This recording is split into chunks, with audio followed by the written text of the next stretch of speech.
I'm Sue Stockdale, and welcome to the Access to Inspiration podcast, the show where you can gain inspiration from people who may be unlike you. We hope their stories and insights enable you to transcend day-to-day challenges and reflect on what you are capable of achieving. Today we are heading into the world of culinary arts, and I'm going to be speaking to award-winning chef Andrew Scott, who knows a thing or two about what it takes to achieve excellence in his chosen field. Andrew was inspired to develop this as a career by his parents, who both worked in the hospitality industry. And after winning a cooking competition at the age of 13, Andrew started working part-time as a pot washer in the kitchens of his local hotel. Following training at college, he was taken on by Simon Haigh at Mallory Court in Warwickshire, England, as an apprentice chef. And after 4 years, he then worked under Simon Rogan at his acclaimed Michelin star restaurant L'Enclume in the Lake District, before he returned to Mallory Court, where Andrew became head chef in 2010, retaining the restaurant's Michelin star for 3 years running. After that, Andrew moved to become head chef at the Curlew, where in just under a year the team were rewarded for their hard work when Andrew gained his first solo Michelin star in the 2014 guide. After that, Andrew joined Sudbury House in Oxfordshire, overseeing Restaurant 56, which won a number of accolades, and during this time he appeared in the Great British Menu on TV.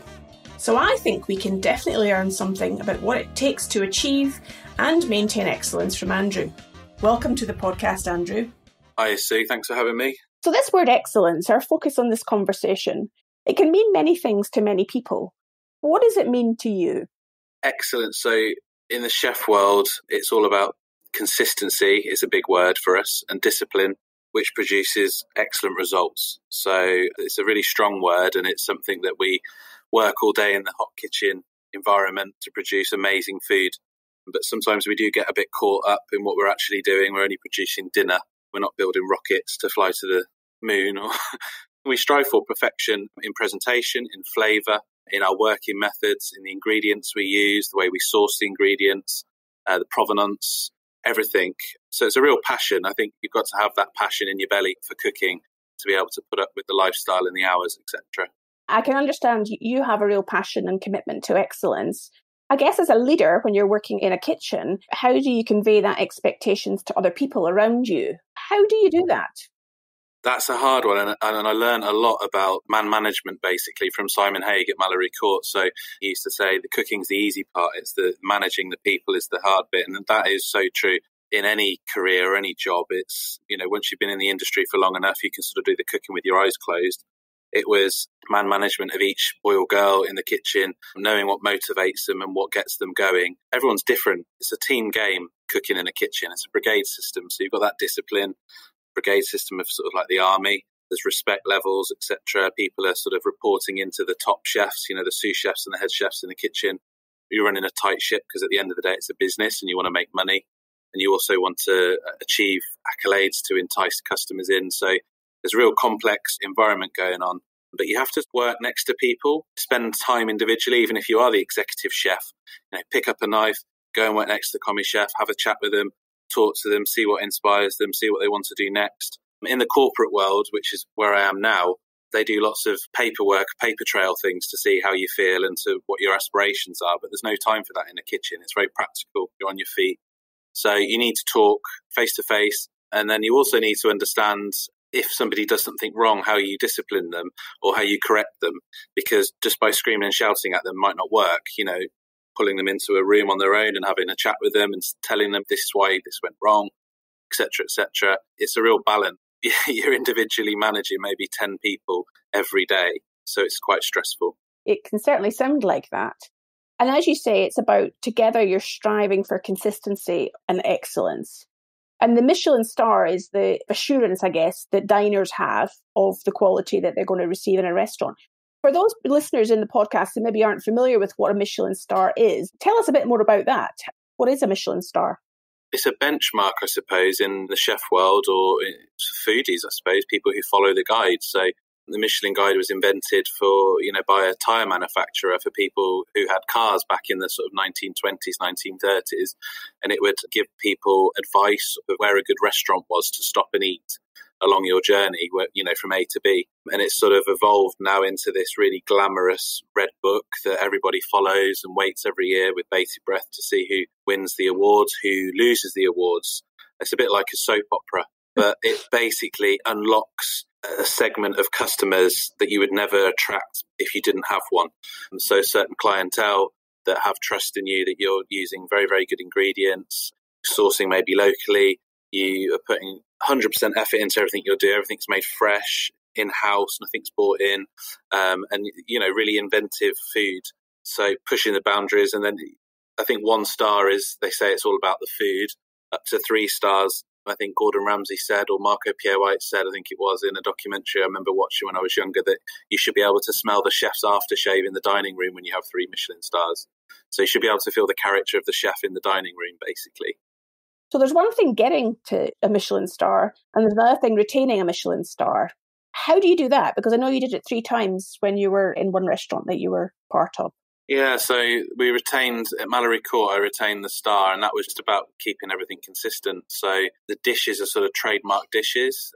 Everything is seasonal. We had a lovely kitchen garden at Mallory Court, so you could literally walk out and see what was in season in England. Because obviously sometimes you can walk around supermarkets and there's strawberries all year round and pineapples and, et cetera, and you don't know what's in season and what's not in season. So you could literally go out and I remember used to pick a peach off of the tree or the vine and just stand in the sun and eat it, and it was warm and it was delicious. So that would sort of inspire you to create dishes quite easily by just wandering around the garden and keeping things seasonal. And it was all about flavour, really. So just making sure that you concentrate the flavour, so that if you're doing a peach dish, it's all about the peaches, and you would just maybe accompany it with some raspberries or something, or some vanilla. That was the star of the show. It's very clear what they want, the Michelin Guide, with food and menus, etc. Trying to win one is a different scenario. You have to play more of an attacking game. I suppose to get noticed, you need to get the Michelin inspector in to your establishment. Whereas Mallory Court was well known, it had a Michelin star for sort of 10 years, and it was a Relais Chateau hotel, which is a famous brand across the world. It was sort of easier. If you're starting up on your own, or you're an independent restaurant or a chef restaurateur, your background, your pedigree really helps to entice them in to see what you're doing. But yeah, you've got to really sort of bang the drum and get them to come. And when they come, then you've got to be 100%. And you don't know when they're coming. They'll book in false names. They may book in their real name. You don't know. They come in a table of 1, a table of 2. They might be hidden within a table of 4. And at the end of the day, you're cooking for your customers. You're cooking for your bread and butter, the people who are going to pay the bills and pay the wages. So everyone should be getting that Michelin star standard experience, from the welcome to the goodbye.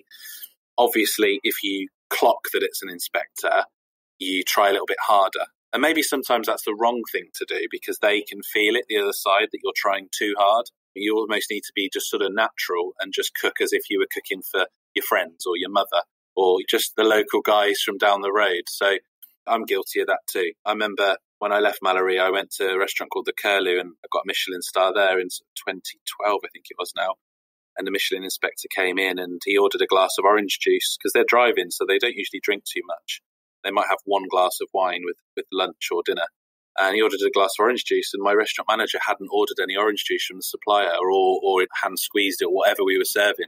And I remember one of my junior sous chefs running upstairs to the staff accommodation and brought down a carton of Tesco value orange juice that we put in a lovely tumbler with some ice, and the Michelin inspector drank it and didn't say anything about it. So, at the end of the day, it's subjective. They're human beings just like me and you. They have an opinion just like me and you. And they have a lot of power, I suppose, in their hand. They can make or break a restaurant, or make or break someone's career. You're making me think now about how one determines and spot a Michelin inspector. A bit of detective work required? There's a few things. You could be fooled by a normal person, that someone isn't a Michelin inspector or an inspector of any guide. You've got lots of different guides, and they're all prestigious. They're all ones that you want to be in and achieve in. But a single diner, a fairly early table, they'll maybe order a tasting menu on their own, which could be quite a lonely night, if you're sat there eating 8 courses on your own. So in a nice restaurant, you'll always, if you've got a table of 1, you'll always put a few nice magazines, like Cotswold Life or something like that on the table for them to flick through in between courses. They will usually have a tonic water when they come in, or an orange juice with their canapes, like we said. and they will probably order one glass of wine, and it will usually be a half-decent glass of wine. It won't be your house. It will be like a sort of mid to high-end glass, depending on what you've got on your menu. And that's it, really. They either leave afterwards and say nothing, or they will leave their card and say to the restaurant manager, could I see Andrew? They'll have done their research. They're very, very thorough. They know your name. They know everything. I remember sitting with one at the Curlew, and he had a broadsheet paper folded in a quarter, and he seemed to know everything. He knew I trained at North Oxfordshire College in Banbury. He knew my background. He knew where I'd worked, everything, my age. It was amazing because I didn't know anything about him, but he seemed to even know my shoe size. It's quite unnerving. If they're looking at you to have a star, they might visit you 2, 3, 4, 5 times. Multiple inspectors. You'll get ones from Spain and France coming over to make sure that the one Michelin star standard in the UK is the same as in Spain or in Italy or in France. There's a crossover, and they will give their feedback as well. And I think if one of the inspectors says it's not worthy of the accolade, you don't get it. So you've got to be on your game every single inspection. And I imagine that it's not just about consistency and maintaining excellence, because the bar gets higher and higher. You've got competitors out there that are also achieving excellence. So how do you keep your finger on the pulse, if you like, in terms of what are food trends, what's changing in the marketplace, so that the bar of excellence can keep getting higher? You've got your sort of team, first of all. That's your core, that's your nucleus, and you're constantly coming up with ideas. And from the commie chef would have an idea up to myself, and you would let it run and make the dish, and we'll all stand and eat it together and see if it's worthy or good enough or it needs tweaking. A lot of the dishes came from nostalgia. So we would do like a pre-dessert, the last restaurant with dandelion and burdock. I remember doing a custard, like a bird's custard ice cream using the actual bird's custard powder. And I remember the Michelin inspector coming around and seeing it in my dry stores and asking me what the hell I had that for in my dry stores. And I told him, I said, it conjures up nice memories of childhood. When you think about childhood, it's usually happy times. So when you're sat in a restaurant, you've had a few glasses of wine and you get this lovely nostalgic flavour, it makes you feel very comfortable, especially in a high-end restaurant where you can feel a little bit stiff, sort of stiff and out of place. It just makes you feel a little bit, you understand the food because those flavours you associate with comfort. Then the other things, it's got easier for me, I suppose, with social media, so especially Twitter and Instagram, following all of your chef friends or people that you aspire to be like, amazing chefs out there that have achieved the highest sort of accolades, and you can see what they're doing and their flavour combinations and their presentation. It's all very visual now. When I was younger, before all of that, I used to collect cookery books like they were going out of fashion. And I dread moving house now because I have that many cookery books. I think the next time I move, I might die. My wife thinks it's hilarious, the amount of cookery books. I've got half of them in the garage, and I don't read them, but I just can't get rid of them. So yeah, I've collected cookery books. I've read so many cookery books. That's all I read. I don't really read any fiction, non-fiction. I sort of just sit and read cookery books or autobiographies of chefs. I sort of live and breathe it. And then the final thing is to save your money when you're a young chef because you're not on very good wages. As you go up the brigade system, you get better wages. So, and you go out with some of the boys or the girls from your brigade or friends from different kitchens, and you go into London maybe, eating some of the top restaurants around there, and you get inspired, even if it's just one flavour combination or one dish or one sort of presentation. You take something from every meal that you eat at, basically. And we're sort of like magpies, I suppose. Every chef likes to say that they sort of invent things from nothing, but they're not. They've been inspired some way, whether it's reading or eating out or looking at social media. So you do have to keep your eye on the outside world, not just what's going on in your own kitchen. Yeah. I get the real sense from how you're describing it, Andrew, that there's a relentless sense of pressure to perform night after night, day after day, to maintain that standard of excellence. And not everyone's good at coping with pressure. How do you cope with it, and how do you get the best from your team? I suppose I thrive under pressure. I love to work in the buzz of a kitchen in a service. I can't describe it. It's almost like I'd say it would be like a drug. It's sort of an adrenaline rush. You feel absolutely knackered afterwards, but it's the preparation through the day, the lead up, almost like being an actor in the theatre, I suppose. You practice your lines and then you have to perform every night. I think a lot of chefs say that about doing a service or a dinner, especially in a high-end kitchen. But I think when you've got some really good people around you that you've trained up and you've worked with for years, you need that trust and that loyalty around you. And when everyone's working at that pace and at that level, the feeling is amazing when you're putting food on a plate that's perfectly cooked and it's presented perfectly on a beautiful plate that you've maybe sourced, and the cutlery and the way that it's going to be served by the waiter and they've matched the wine to it. And I think you get a buzz as a chef of putting a smile on your customer's face. At the end of the day, that's what it's all about, is making people happy with food and proud. And especially when you're cooking for friends or family and you walk out at the end of service and go and sit with them and have a glass of wine or a beer, and they're like, wow, that was amazing. And that's the whole point in being a chef, I suppose. It's a bit of an ego thing, but also it's a huge passion. And I think just making customers happy, it's like the hospitality gene, I suppose.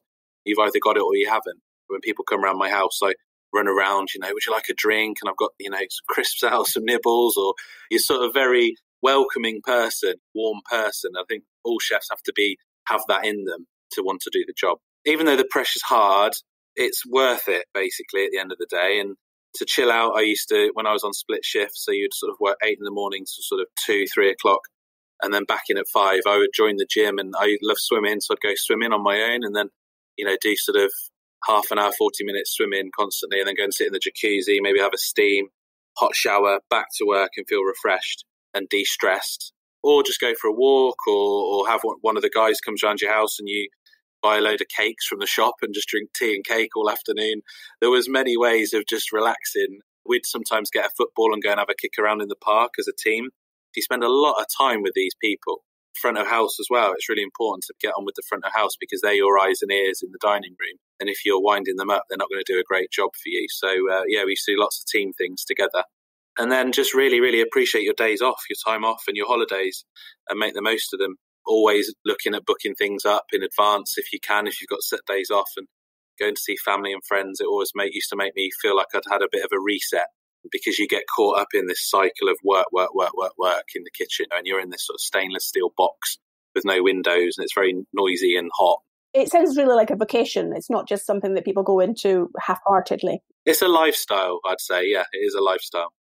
How does one conjure up nostalgia with plant-based diets and vegetarian food becoming far more of our diet as a nation? I think in the future we'll all eat more of a balance of food, of vegetarian, vegan dishes, meat and fish. And I think the vegan dishes will become a lot more diverse and a lot more delicious and a lot more up everyone's street. Everyone will want to eat a little bit more like that. At the moment, there's only certain ingredients that we can produce dishes with in restaurants. And we need to do a lot more research and be a lot more inventive and creative with those dishes. But it's tough when you're not a vegan or a vegetarian yourself to try and invent dishes that you think a vegetarian or a vegan would enjoy. As someone who eats everything, you can get yourself inspired by sort of a lovely grilled piece of fish with some, samphire and some chorizo or something on the top.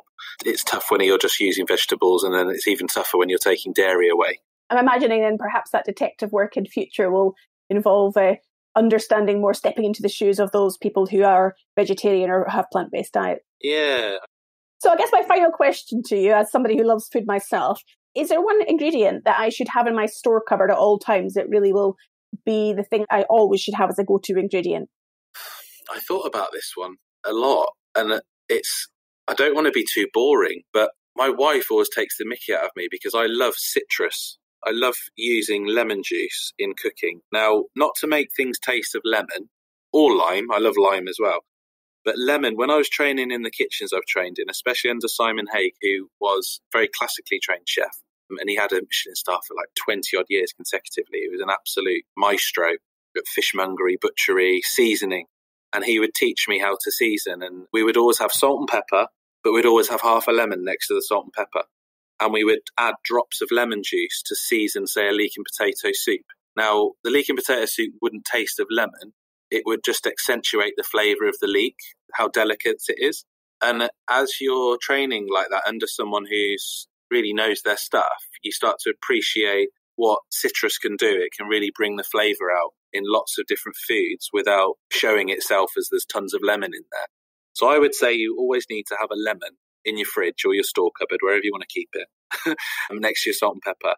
And honestly, just a few drops of lemon in a few different bits and pieces, try it. You'll notice a change. Fantastic. Well, it's great to get that top tip from one who knows what one's talking about. It's been a real pleasure to speak to you, Andrew, and I'm definitely off out to the shops now to buy myself a lemon. It's quite a cheap one. I could have gone truffles, couldn't I, or something like that, but lemon, it's quite a humble one. Absolutely, and the listeners are around the world. There's probably access to a lemon. Yeah, everyone can get a lemon, exactly. So, good. Thank you so much for your time today, Andrew. It's been great to talk to you. No problem, Sue. Thank you very much. It was great to speak with Andrew and get a better sense of the relentlessness that is required to stay at the top of your game in these top-class kitchens. As always, if you enjoyed this podcast, please take a moment to leave us a review on Apple Podcasts or on our website, accesstoinspiration.org. In the next episode, I will be talking to Paul Rose, a man who has been at the forefront of exploration and adventure for almost 50 years. He was recently on our TV screens in the UK, presenting a series on the Lake District, and will be explaining in the podcast why he loves the outdoors and remote places. I hope you will join us then.